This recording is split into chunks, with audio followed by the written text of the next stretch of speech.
kan ilmaa kan hafuura qulqulluu waaqa tokko ameen. Ifamaa fi tolummaa isaa nuuf baay'isee Waaqayyo abbaan keenya akka baay'ina cubbuu keenyaa osoo hin taane akka tolummaaf akka ifama isaatti eegee hanga isaatti kanatti kan nu ga'e maqaan isaa qulqulluun guddaa kan galatoomeef kan ulfaate nuuf haa ta'u. Maatiiwwan Waaqayyoo ijoolleen haala keenya qulqulleetti dubroo Maariyaamii bakka adda addaa ta'uun sagalee kana kanneen dhaggeeffattan maqaa Gooftaa keenyaa Fayyisaa keenyaa Yesuus Kiristoosiin nagaan isin gaafadhaa. Akka akkasaatti bakka jirtanitti akkam bultanii akkam ooltanii akkam galgaleessanii ameen. Gooftaan keenyaa Fayyisaan keenya Yesuus Kiristoos yeroo hundumaa akka baay'ina cubbuu keenyaa osoo hin taane akka tolummaaf akka ifama isaatti kan nu eegu saatii kanattis immoo qulqulluu kan ta'e sagalee isaa akka dhaggeeffannuudhaaf eeyyamaaf jaala isaadhaan kan walitti nu qabe maqaan isaa qulqulluun nu birattis guddaa kan galatoomeef kan ulfaate nuuf haa ta'u. Deessuu Gooftaa keenyaa haadha hunduma keenyaa waa'ee cubbuu keenyaadhaaf mirgalma ishee dhaabbachuudhaan kan nuuf kadhattu haadha keenya qulqulleettii dubroo Maariyaamii akkasumas yeroo hundumaa kan nu eegan qulqulloota ergamoota Waaqayyoo waadaa isaaniidhaan kan nu wajjirraan jiran qabsoo isaaniidhaan uumaa isaanii kan gammachiisan qulqulloota abbootii keenyaaf qulqulloota harmoolii keenya hundumaaf akka kennaa isaaniitti galannii fi ulfinni guddaan isaaniif haa ta'u. Egaan maatiiwwan Waaqayyoo barumsa keenyaa jireenyaa fi hojii gaarii kiristaanummaa jedhuun jalqabnee kan jirru boqonnaa lammaffaa hundeewwan hojii gaarii kiristaanummaa kanneen jedhan eegallee akka jiru ni beekama.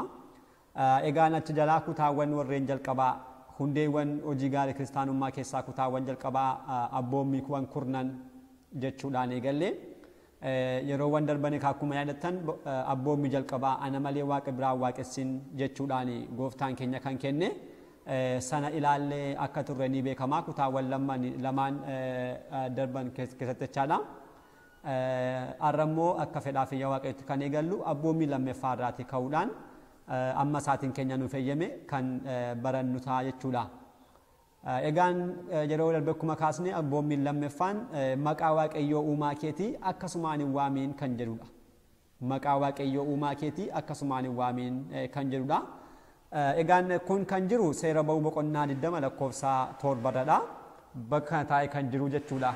Innaa asaadukarraadha walitti qabamee kan ka'u boqonnaa 20 lakkoofsa 7 yeroo ilaallu haala kanaatiin barreeffamee kan jiru ni arganna. Maal jedha? Maqaa Waaqayyoo Gooftaa keetii akkasumaan Waamin. Waaqayyo nama maqaa isaa akkasumaan waamu osoo nadamiin hin dhiisu jechuudhaan guutummaan isaa haala kanaatiin taa'ee ni arganna. Kana keessaatii nuti immoo mata duree keenyaaf akka ta'utti gabaabsinee kan fudhanne maqaa Waaqayyoo uumaa keetii akkasumatti Waamin kan jedhudha jechuudha. Egaan kaayyoon abboommii kanaa inni guddaan maalidha?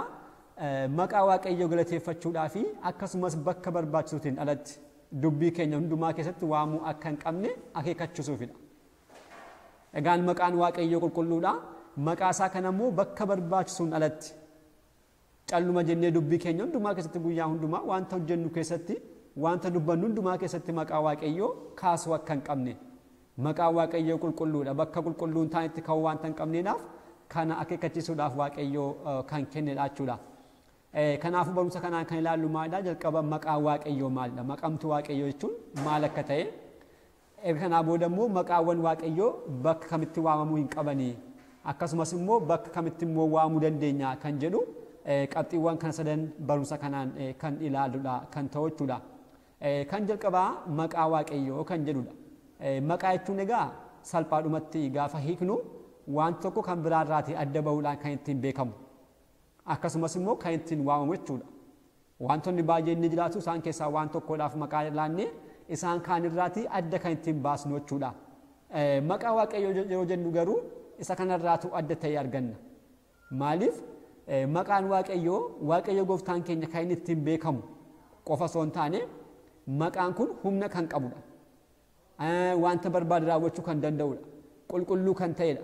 Akkasumas diinni keenya Diyaabiloos maqaa kana dhaga'ee dhaabbachuu kan dandeenye jechuudha. Kana hundumaatiin maqaa Waaqayyoo maqaa warreen kaanirraatu addatti adda baafamaa jechuudha. Kanaafidha kitaaba qulqulluu bakka adda addaatti kan argannu maqaa Waaqayyoodhaan qulqulluun abboonni keenya injifannoo argataniiru.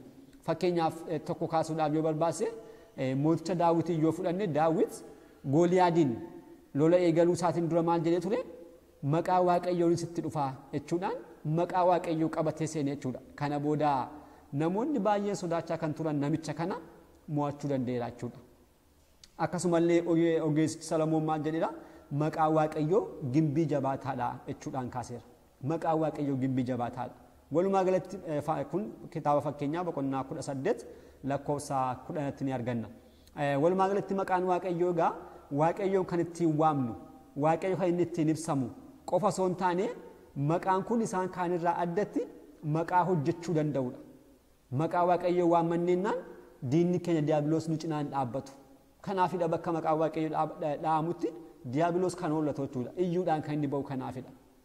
Kanaaf maqaa waaqayyoo maqaa warreen kaanirraa kanaan addaa baasuu ni dandeenya jechuudha. Egaan hiikaa maqaa waaqayyoo akka kanaa yoo jenne maqaawwan waaqayyoo immoo isaan kamidha jennee lakkaa'uudhaaf yoo barbaanne dhuguma maqaawwan waaqayyoo lakkoonee fixuu hin dandeenyu. Unkaan dursee kanneen turaniitu gooftaan keenyaaf fayyisaan keenya Iyyasuus Kiristoos foon uffachuudhaan biyya lafaatti erga dhufee boodayyuu maqaawwan isaaf kennaman osoo lakkoonee inni isaan iyyuu baay'eedha. Garuu barumsa kanaaf akka fakkeenyaatti kanneen kaasnu maqaawwan muraasni jiru. Kan jalqabaa eel kan jedhudha. Eel jechuun maqaa waaqayyoodha. Gabri'eel irra kan jiru, Mikaa'eel kan jiru, Kiruubeel irra kan jiru, qubeewwan lamaan warreen xumuraa eel kan jedhan maqaa waaqayyooti. Eel egaa jecha Ibraayistii yommuu ta'u waaqa jabaa jechuudha hiikni isaa. Waaqa jabaa jechuudha. Akkuma kanaas immoo eel shaadaay seera uumamaa boqonnaa 17 lakkoofsa 1ffaadhaatti waaqayyo Abrahaamiif yeroo ofisu ani eel shaadaay jechuudhaan ofisu. Eel shaadaay jechuun hunda kan danda'u jechuudha. Hunda kan danda'u afaan Ibraayistidha. Hunda kan danda'u jechuudha. Akkuma kana Adoonaas jedhameera. Adoonaa jechuun gooftaa jechuudha, bitaa jechuudha, humna qabeessa akka kanaatti ni hiikama. Kan biraan immoo Yaahiwee kan jedhus ni jira. Yaahiwee inni kun immoo kan jiruuf kan jiraatu jechuudha. Maqaa waaqayyoo kan jiruuf kan jiraatu jechuudha. Kan biraan immoo Halleluuyaa kan jedhus ni jira. Halleluuyaa jechuun addunyaa dursee kan ture har'as kan jiru addunyaa dabarsees immoo kan jiraatu jechuudha. Halleluuyaa maqaa waaqayyoodha jechuudha. Isaan kana dhagaa maqaaleen waaqayyoo kuni waaqayyoon guutummaa guututti kanadha jedhanii kanneen ibsan osoo hin taane hojii isaarraa ka'uudhaan kanneen moggaafamanidha. Fakkeenyaaf Elshaadaay yoo jenne Elshaadaay maqaa waaqayyoodha yoo jennu waaqayyoon guutummaa guututti ni ibsa jechuu keenya osoo hin taane amala waaqayyoo keessaa tokko kan bakka bu'udha. Hunda kan danda'u waaqayyo hundumaa kan danda'u qofa osoo hin taane akkasuma amala biraas immoo ni qaba. Amaloota waaqayyoo jechuudhaan dubbii amantaa keessatti barumsi bal'aan ni kennama. Sana ilaaluun ni danda'ama. Waliigatti garuu maqaaleen waaqayyoo kun guutummaatti waaqayyo kanadha kan jedhuuf kanneen moggaafaman osoo hin taane waa tokko bu'uura taasifachuudhaan amala qofa kanneen ibsanidha jechuudha. Kan biraan immoo gooftaan keenya foon uffachuudhaan yeroo mul'atutti maqaawwan baay'een isaaf moggaafamaniiru. Maqaawwan adda addaadhaan waamameera. Kunis bakka baay'eetti kan ibsamee jiru kitaaba irrattis haa ta'u barumsa abbootii irratti haa ta'u sirna mana kiristaanaa irrattis bakka baay'eetti ibsamee ni jira. Fakkeenyaaf Amaanu'eel kan jedhu Isaayyaas 7 lakkoofsa 14 yoo ilaalle akkasumas Wangeela Maatewos boqonnaa 1 lakkoofsa 23 yoo ilaalle Amaanu'eel jechuudhaan ilma waaqayyoodhaaf maqaan kun kennameera. Iyyasuus kan jedhu kennameera Wangeela Maatewos boqonnaa 1 lakkoofsa 25 yoo ilaalle Kiristoos jechuun Masii jechuudha. Kunillee ilma waaqayyoodhaaf maqaa moggaa'edha. Akkuma kanas immoo sirnoota mana kiristaanaa keenyaarraa yoo ilaallu barumsa abbootii irraa ilaallu fayyisaa addunyaa ni jenne Yesuus Kiristoosiin Amaanu'eel jenneerraa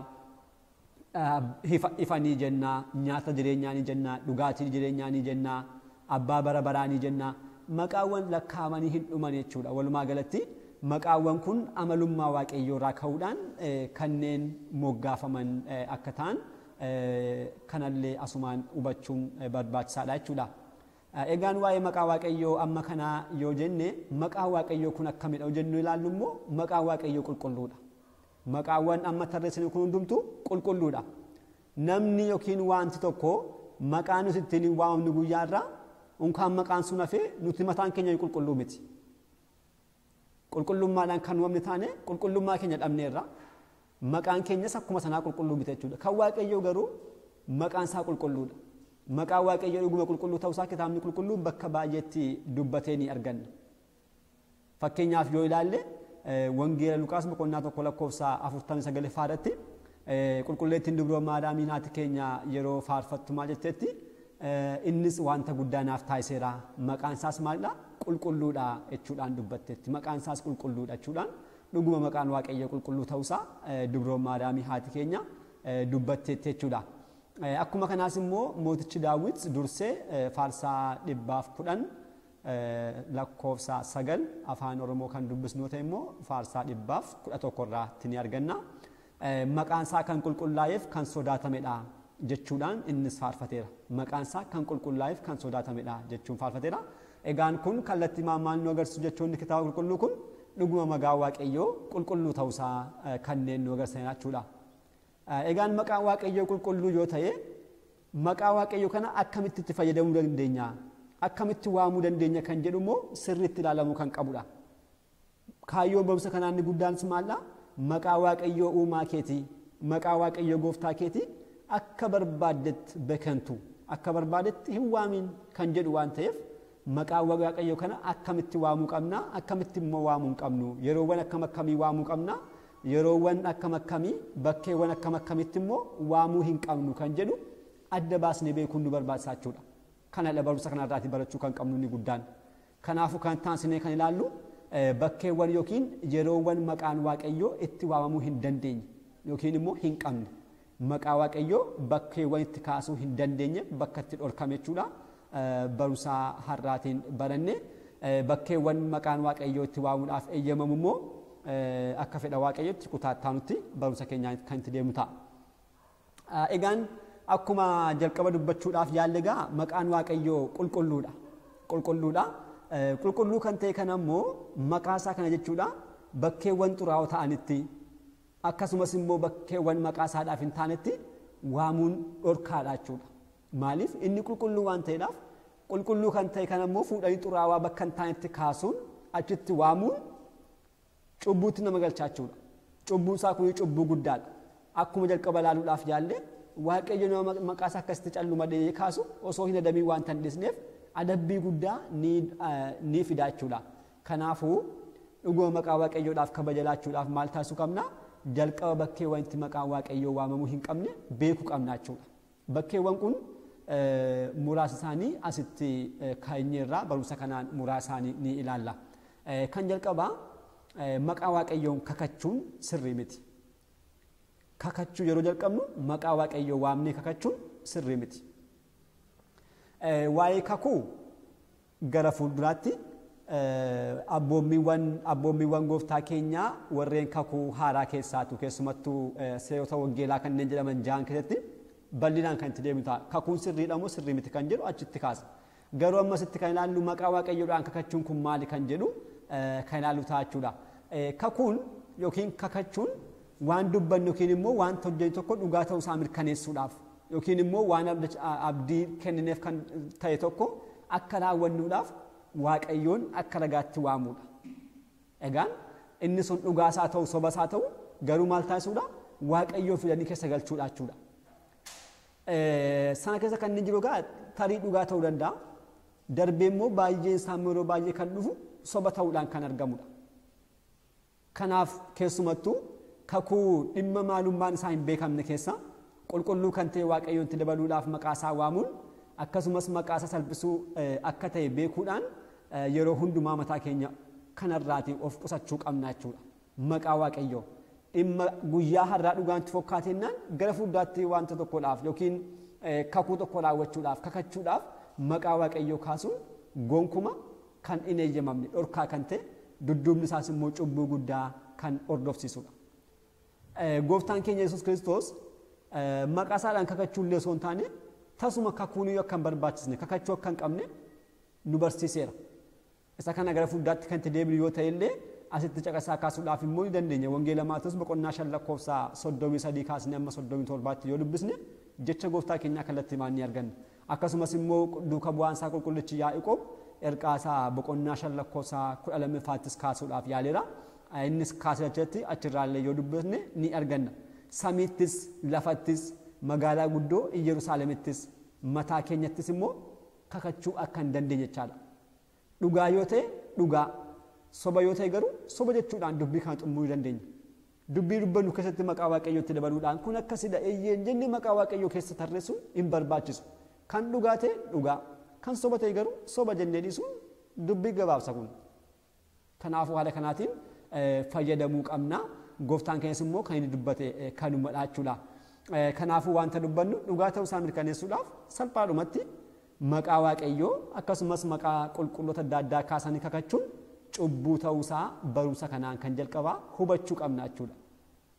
Ofii keenyas akkan taasine dabarrees immoo wallaaluudhaan isaa ta'u akkasumas immoo osoo beekanii kana kanneen raawwatan gorsinee gara barumsa isa sirriitti gara raawwisa sirriitti ofii keenyas deebi'uu qabna namootas immoo deebisuu qabna jechuudha. Egaan kan lammaffaan immoo bakka itti maqaan waaqayyoo ka'uu hin qabne jennee kan barannu arrabsoo fi abaarsa waliin maqaa waaqayyoo waamuun sirrii miti. Arrabsoof abaarsa waliin. Egaan isaan kun sirrii hin eeyyamaman. Maqaa waaqayyoo kaasuus miti kaasuu dhiisuus arrabsoon isaa ta'u abaarsis hin eeyyamamu. Kun cubbuudha matuma isaatii. Garuu namoonni immoo kan hundumaa keessa dabarsuudhaan yeroo baay'ee wantoonni baay'een ni mul'atu. Tokko fakkeenyaaf osoo yaadatiin akkasumatti barsiifataan isaa ta'u akkasumas immoo osoo beekanii yeroo nama biraa arrabsuudhaaf akkasumas immoo abaaruudhaaf jalqaban maqaa waaqayyootti dabaluudhaan akkasumas kan qulqullaatti galchuudhaan nama baaru. Ilaala maqaa waaqayyootti dabaluutiin maqaa qulqullaatti dabaluudhaan nama baaru. Jechoonni baay'een nu wajjiraan kanneen jiraatan ni jiru. Haaraa miti nuuf fakkeenyaaf waaqayyo akka si'aa taasisu waaqayyo kana sittaa fidu kana sittaa buusu jechuudhaan dubbatu. Ni abaaru lammaffaa maqaa waaqayyoo keessa galchu jechuudha. Isa dhugaadha kan baay'ee nama dhiibudha kuni. Jechoonni kun nuuf haaraa miti yeroo baay'ee kan dhageenyudha waan ta'eedhaaf baay'ee isaa sammuu keenya keessatti waanta jiruuf tarii nuti si fayyadamuu dandeenya. Osoo namoonni fayyadanis immoo dhageenya ta'uu danda'a garuu jechoonni kun haaraa akka nuuf hin taane amanamaadha. Egaan akkasii yoo taasisnu qulqulluu kan ta'e maqaa waaqayyoo bakka xuraa'aatti kaasnee xureessaa waanta jirruuf cubbuu guddaadha kun. Maaliif waaqayyoo akkas taata jedhee bakka arrabsootti kan kaafamu osoo hin taane waaqayyoo maqaan isaa qulqulluu akkuma ta'e bakka qulqullaa'attidha kan ka'u. Arrabsoof abaarsi kanneen gosa cubbuu keessaati. Gosa hojii diiyaabiloos kanneen ramadaman malee hojii qulqullummaa keessa kanneen galan miti. Kanaafuu bakka xuraawaa kanatti maqaa waaqayyoo kaasuun waaqayyoon salphisuudha. Maqaa isaaf salphina laachuu jechuudha. Kanaaf immoo adabbiin ni jiraata jechuudha. Kanaaf walumaa galatti kan gochuu qabnu maala jalqaba ofii keenyaa beeknee irraa fagaachuu kanneen akkasiirraatu. Kanneen akkamiirraa jalqaba nama arrabsuurraas haa ta'u abaarsarraas fagaachuun dirqamadha. Erga kanaa immoo maal taasisuu qabna warreen akkas taasisan yoo agarre illee gorsuudhaan gara daandii sirriitti deebisuun immoo dirqama kiristaanummaa keenyaa waan ta'eedhaaf kanas wajjumarraan ba'aa deemuun barbaachisaadha jechuudha. Walumaa galatti maqaa waaqayyoo bakka akkasitti kaasuun kun maalla waaqayyo dhuguma osoo adabiin laatiin osoo adabiin hin deebi'u waan ta'eedhaaf irraatii of eeggachuun barbaachisaadha jechuudha. Kan sadeeffaa immoo siletii jennee kaasna. Silatiin kan jecha giiziiti afaan oromootti tarii akkasiniif galetti hikkadha. Jechoonni baay'een afaan oromootti gaafa kallattiidhaanii kan mul'isu waanta danda'aniif kallattii maan sana fudhanneerra rakkoon keenya rakkoo jechaa miti. Rakkoon jechaa dhibeen qabu rakkoo hojiitti jijjiiruudha waan ta'eedhaaf isa kana inni guddaan baratanii hojiitti hiikuudha waan ta'eedhaaf haala kanatti haa hubannu. Maqaa waaqayyoodhaan silatii taasisuun guutummaan guututti cubbuu miti. Maqaa waaqayyoodhaan silatii mana qulqullummaa addabanii taasisuun akkasumas immoo bakka jetti silatii ta'e tokko taasisuun cubbuu miti guutummaan isaa. Garuu immoo silatiin kun immoo gosa lama qaba. Inni tokko inni sirrii ta'e ni jira. Kan biraan immoo silatiin cubbuu ta'e immoo ni jira. Kanaafuu isa kana jalqaba adda baasanii ilaaluun barbaachisaadha. Cubbuu kan ta'u akkamidha? Silatii raawwachuu hin dandeenye. Maqaa waaqayyoodhaan taasisuudhaaf akkasumas immoo kan dubbanne sana hin raawwatiin yeroo hafnu inni kun maqaa waaqayyootiin qoosuu jechuudha. Maqaa waaqayyoo bakka sobaatti kaasuu jechuudha. Kanaafuu sobaan maqaa waaqayyoo waanta kaasneef kun cubbuu guddaadha jechuudha. Akkasumas immoo silatii waaqayyoof dhiyaatu illee beekamuu qaba. Waan waaqayyo fuulduratti fudhatama hin qabne galchuun sirrii miti. Namoonni baay'een kan nama dhibu wanta hiriyyaa isaaniidhaaf yoo kennan illee itti qaana'uu danda'an maqaa waaqayyoodhaan mana qulqullummaa galchuu geessanii. Kun gonkumaa sobaadha. Sirri kan hin taane jechuudha. Cubbuu guddaadha kun. Waaqayyo maal jaallataa? Waaqayyo kana kun dhuguma waaqayyoof ni ta'a jennee itti yaaduun barbaachisaadha jechuudha. kan nama dhibanii kan hin arge sinas arguu dandeessu nama funyoo mana kiristaanaatti galchu argeera. Funyoo jechuudha. Funyoo mana kiristaanaadhaaf maqaa waaqayyoodhaan sileetti taasisanii dhiyeessuun maal hiikni? Jabbiin isaa yookiin sangaan ittiin hidhamu manatti hafe funyoon immoo mana kiristaanaa gala. Kun sirrii miti. Funyoon waa tokko faayidaan qabu mana kiristaanaadhaaf. Kanaafuu kanneen akkasii kun beekamuu qabu jechuudha. Waaqayyoof salphisuudha kun. Cubbuu guddaa maqaa waaqayyoodhaan yakka guddaa raawwachuudha. Kanaafuu kamtu waaqayyo kennaa akkamii jaallata? Kennaa akkamiin jaallatu jennee yoo wallaallerree maal taasisuu qabna? Wanta raawwachuudhaaf yaadne sana qabannee gara abbaa gaabbii keenyaa deemuudhaan abbaa gaabbii keenyaa marsuu dandeenya. Kun sirriidha. Kana taasisuu barbaadeera. Akkasitti gochuu jaalladheera. Kana taasisuu moo dhiisuu jennee jalqaba maal taasisuu qabna? Abbaa gaabbii keenya gaafachuu qabna jechuudha. Isaa boodadha waaqayyoof dhiyeessuu kan qabnu. Malee waaqayyo akkasumatti waaqa salphaa miti. Kabajamaadha waaqayyo. Unkaan silatii kanuma sirrii mayyuu nurraa fudhachuun isaa galanni uffinni guddaan isaaf haa ta'u. Osoo akkas cubbuu raawwannu jechuudha. Nuti garuu kana keessa darbuudhaan wanta hiriyyaa keenyaaf illee laachuun nu saalfachiisu. Deemnee mana qulqullummaa keessa galchina. Kanaafuu kana dhuguma of ilaaluun baay'ee barbaachisaadha jechuudha. Kanarraatii mataa ofii of fageessuun baay'ee barbaachisaadha. Walumaa galatti silatii dhiisuu wayya kana raawwachuudha jechuudha. Kanadha. Kan biraan immoo qabxii xumuraa kan ta'u raajii sobaa maqaa waaqayyoodhaan dubbachuu. Maqaa waaqayyoodhaan. Waaqayyo akkas jedhee jechuudhaan kan waaqayyoon beekne kan waaqayyo biraan taane maqaa waaqayyoon bakka buusuudhaan raajii diiyaabiloos hafuura hamaadhaan kan dhufe dubbachuun maqaa waaqayyootti qoosuu jechuudha. Maqaa waaqayyootti maal taasisu? Qoosuu. Kanaafuu kun cubbuu guddaadha. Hizqeel raajii isaa boqonnaa 13 lakkoofsa 1 kaasee hanga 23tti wanta baay'ee nama ajaa'ibsiisu barreesseera. Achirraa yoo dubbisne guutummaa isaanii arganna. Garuu naannoo boqonnaa lakkoofsa 6 lakkoofsa 8 irraatii kunnee kan baasne maal jedha? Waaqayyo osoo isin hin argin namoonni waaqayyo akkas jedhan wanta gatii hin qabneef hooda sobaa arganiiru. Mul'ata sobaa waan arganiif ani isiniin mormaa jedha waaqayyo gooftaan jechuudhaan kan jiru kunnee haala kanaatiin ilaalleerra. Garuu achirra kan jiru sana guutummaa isaa dubbisne immoo dhuguma waaqayyo akkamitti akka isaan falmu namoota kana maqaa waaqayyo waamuudhaan raajii sobaa kanneen dubbatan baay'ee akka isaan mormu achatti ibsamee ni jiraachuudha. Kanaafuu kana raawwachuun maqaa waaqayyootiin soba raawwachuu waan ta'eedhaaf qoosaa raawwachuu waan ta'eef kanarraa of fageessuun barbaachisaadha jechuudha. Akkuma kanaas immoo maqaa waaqayyoodhaan hojiiwwan xinqolaa adda addaa raawwachuunis kunis maqaa waaqayyoo xureessuu waan ta'eef cubbuu guddaadha jechuudha. Walumaa galatti asitti kanneen tarreessine kun baay'ee xiqqoo ta'an iyyuu malee sammuun keenya kanaa ol beeka. Kan waaqayyo xureessuuf kan waaqayyo hin xureessine maqaa waaqayyoo bakka barbaachisuuf hin barbaachisne sammuun keenya wanta beekuuf wanta raawwannu hundumaadhaaf sammuu keenya dhaggeeffachuun baay'ee barbaachisaadha. Kanaafuu qulqulluu kan ta'e maqaa waaqayyoo maqaa gooftaa keenyaa maqaa uumaa keenyaa bakkeewwan kanatti waamuun xureessuu waan ta'eedhaaf kana raawwachuu keenyaaf immoo cubbuu guddaa raawwachuu jiraachuu keenya beekne isa hordofees kan dhufu adabbii wanta nolleef sana jalaa ooluudhaaf maqaa waaqayyoodhaaf kabaja kennuun bakka kamitti waamuu akka qabnuuf waamuu akka hin qabne adda baasnee beekuun nurraatu eegamaa jechuudha. Kanaafuu walumaa galatti barumsa kanaan bakkeewwan maqaa waaqayyoo itti waamamuu hin qabne hin dandeenye jennee kanneen kaasne kun hundee waan ta'aniidhaaf mataa keenyaanis maqaa waaqayyoo waamuutiin dursine maali akka itti raawwachuudhaaf yaanne tokko adda baasnee beekuun nurraatu eegamaa jechuudha. Guyyaadhaadhaaf ammas yoo jenne nugaa kutaattaanutti immoo bakkeewwan yookiin yeroowwan maqaa waaqayyoo itti waamamuu danda'u jennee immoo kanneen hafan kutaattaanutti kanneen kan xumuru ta'a. Har'aa fi asumarratti nu haa ga'u abbaa sagalichaa kan ta'e waaqayyo abbaa keenyaaf galannii fi ulfinni guddaan isaaf haa ta'u. Nutis immoo kan dhageenye firii 30 60 100tti oomishne dhaaltuu mootummaa isaa akka taanu fedhaa feeyyama isaa nuuf haa ta'u. Kutaattaanuun hanga deebinutti nagaa waaqayyootiin turtii gaarii galanni waaqayyoof.